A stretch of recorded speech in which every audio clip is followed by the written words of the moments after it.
শয়তান ভাই আমারও বেনামাজি বড় ডর করে।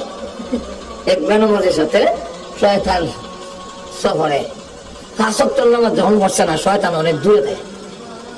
তুমি এত দূরে কাছে আও না, কত আমার চিনছ না, আমি মিস্টার ইবলিস। ইবলিস হলে তার কাছে তখনের কথা, কাছে আও।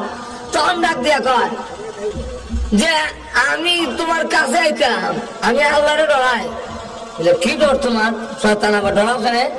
বলে ভয় পাওয়ার কারণ হলো যে আমি আল্লাহর একটা হুকুম অমান্য করেছিলাম, এতে এত বড় গজব যদি আমার উপরে পড়লো, আর তুমি আজকের 24 ঘন্টার ভিতরে আল্লাহর 5টা হুকুম অমান্য করেছো, না জানি আমার চাইতে আরো কোন বড় গজব নি তোমার উপরে পড়ে।